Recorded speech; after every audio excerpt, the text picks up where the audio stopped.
the final judgment. In today's gospel, we see Jesus saying that he would separate the people into two, namely doers and talkers at his second coming, and the surprise Jesus designed for them.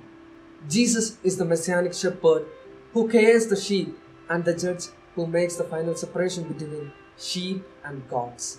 While the term all nations points to Jews and Gentiles, the term people of the nations pertain to all people in the world.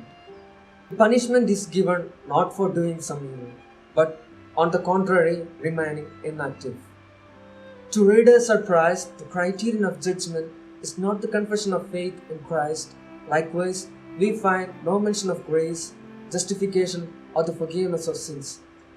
But emphasis has been given to whether or not one has acted with compassion for the poor and needy.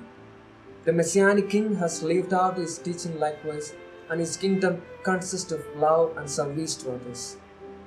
The fundamental thrust of ethics seen is that when people fail to respond to human needs, they actually fail to respond to Jesus. Thus, this indeed turns out to be a surprise for both the groups. The so-called realm of the needy brother or sister should not be restricted or reduced to Christians alone, but to all people in the world.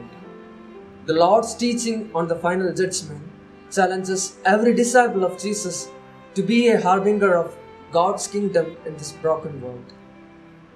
The parable is not making any comparison between Christians and non-Christians, but it asks each person who claims to be a follower of Jesus, are you doing as Jesus taught, or are you just claiming to follow him?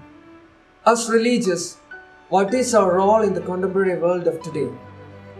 Now, in the postmodern secular world, what are our attitudes and approaches towards the marginalized and poor?